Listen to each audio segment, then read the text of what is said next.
जय श्री राधे कृष्ण। आप सभी का हमारे YouTube चैनल पे बहुत बहुत स्वागत है। आइए आज सुनते हैं गुरुवार बृहस्पति व्रत की कथा। गुरुवार के दिन भगवान बृहस्पति देव का पूजन किया जाता है। गुरुवार का दिन भगवान बृहस्पति देव का दिन माना जाता है। जो भी सच्ची श्रद्धा के साथ इस दिन गुरुवार का व्रत करते हैं, गुरुवार व्रत का कथा श्रवण करते हैं, उनके ऊपर भगवान बृहस्पति का कृपा सदैव बना रहता है तथा सभी प्रकार के सुख समृद्धि की प्राप्ति होती है और सभी प्रकार के दुख और कष्ट दूर होते हैं। भगवान बृहस्पति का वास केले के वृक्ष में माना गया है।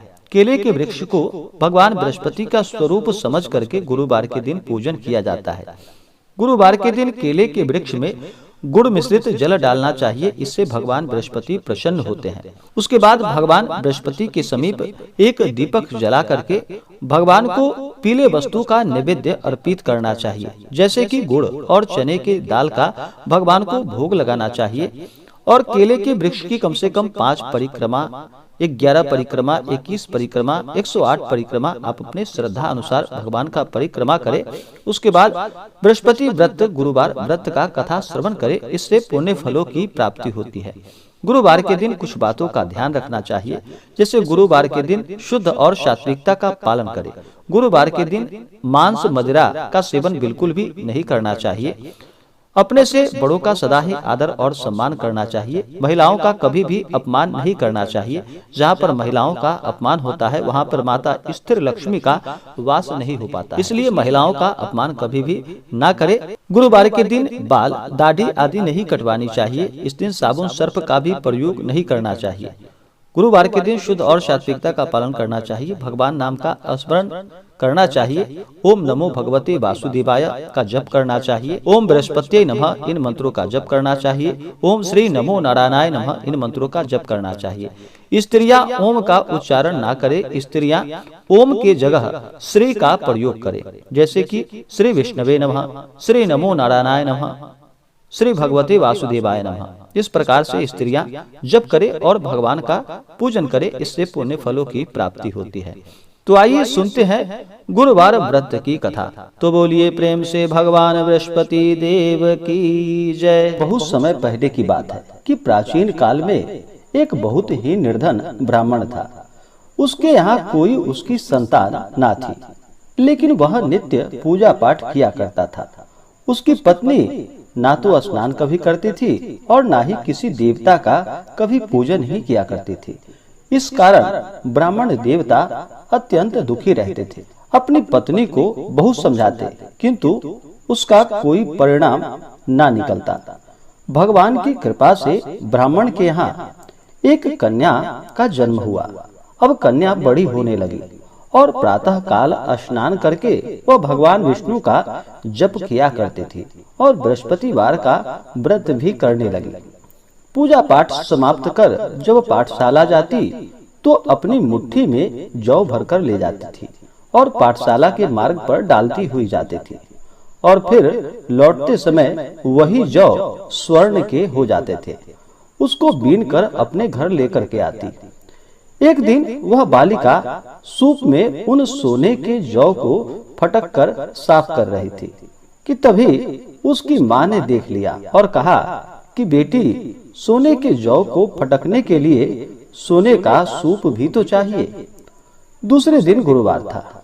कन्या ने फिर से व्रत रखा और भगवान बृहस्पति से सोने का सूप उनसे देने की प्रार्थना की और कहा कि हे प्रभु, यदि सच्चे मन से मैंने आपकी पूजा की हो तो मुझे सोने का सूप प्रदान करो। भगवान बृहस्पति देव ने उसकी प्रार्थना को स्वीकार कर लिया। अब रोजाना की तरह वह कन्या जौ फैलाती हुई पाठशाला चली गई। जब पाठशाला से लौटकर वह जौ बीन रही थी तो भगवान बृहस्पति देव की कृपा से उसे सोने का सूप प्राप्त हुआ।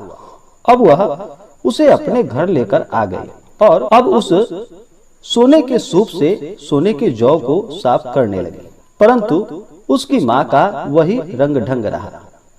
एक दिन की बात है। कन्या सोने के सूप में जब जौ को साफ कर रही थी, उस समय उस नगर का राजकुमार वहां से निकल रहा था और राजकुमार कन्या के रूप और कार्य को देखकर वह उस पर मोहित हो गया। राजमहल में आकर वह भोजन तथा जल को त्याग कर उदास होकर लेट गया। राजा को जब राजकुमार द्वारा अन्न और जल त्यागने का समाचार प्राप्त हुआ तो वह अपने मंत्रियों के साथ अपने पुत्र के पास पहुंचा और पूछा कि हे बेटा, तुम्हें किस बात का कष्ट है? तुम्हें किसी ने परेशान तो नहीं किया, या किसी ने तुम्हें कोई कष्ट तो नहीं दिया, या तुम्हारा किसी ने अपमान तो नहीं किया, अथवा कोई और कारण है? मुझे सब बताओ, मैं वही कार्य करूंगा जिससे तुम्हें प्रसन्नता की प्राप्ति हो सके। अपने पिता की बातें सुनकर राजकुमार बोला कि हे पिताजी, मुझे किसी बात का कोई दुख नहीं है, किसी ने मेरा अपमान भी नहीं किया है, परंतु मैं उस लड़की के साथ विवाह करना चाहता हूँ जो लड़की सोने के सूप में जौ को साफ कर रही थी। राजकुमार ने राजा को उस लड़की के घर का पता भी बता दिया और फिर राजा ने अपने मंत्री को आदेश दिया। मंत्री उस लड़की के घर गया। मंत्री ने ब्राह्मण के समक्ष राजा की ओर से निवेदन किया। कुछ ही दिन बाद ब्राह्मण की कन्या का विवाह उस राजकुमार के साथ संपन्न हो गया। कन्या के घर से जाते ही ब्राह्मण के घर में पहले की भांति गरीबी का निवास हो गया। एक दिन दुखी होकर ब्राह्मण अपनी पुत्री से मिलने पहुंचा। बेटी ने पिता की अवस्था को देखा और अपनी माँ का हाल पूछा। ब्राह्मण ने सभी हाल कह सुनाया। कन्या ने बहुत सा धन देकर अपने पिता को वहां से विदा कर दिया, लेकिन कुछ दिनों के बाद फिर वही हाल हो गया। ब्राह्मण फिर अपनी कन्या के यहाँ गया और सभी हाल अपनी पुत्री से बोला। तो पुत्री बोली कि हे पिताजी, आप माता जी को यहाँ लिवा लाओ, मैं उन्हें वह विधि बता दूंगी जिससे कि गरीबी दूर हो सके। ब्राह्मण देवता अपनी स्त्री को साथ लेकर अपनी पुत्री के पास राजमहल पहुँचे तो पुत्री अपनी माँ को समझाने लगी कि हे माँ, तुम प्रातः काल स्नान आदि करके भगवान विष्णु का पूजन करो और बृहस्पतिवार का व्रत करो तो सब दरिद्रता दूर हो जाएगी। परंतु उसकी माँ ने उसकी एक भी बात नहीं मानी। वह प्रातः काल उठकर अपने पुत्री की बच्चों का जूठन को खा लेती थी। एक दिन उसकी पुत्री को बहुत गुस्सा आया। उसने अपनी माँ को एक कोठरी में बंद कर दिया और फिर सुबह उसे स्नान कराकर पूजा पाठ उससे करवाया तो उसकी माँ की बुद्धि ठीक हो गई। इसके बाद वह नियम पूर्वक पूजा पाठ करने लगी और प्रत्येक बृहस्पतिवार को व्रत भी करने लगी। और फिर बृहस्पतिवार के व्रत के प्रभाव से उसे सभी प्रकार के सुख और समृद्धि की प्राप्ति हुई। मृत्यु के बाद वह स्वर्ग को गई। वह ब्राह्मण भी सुख पूर्वक इस लोक का सुख भोग कर अंत में स्वर्ग को प्राप्त हुआ।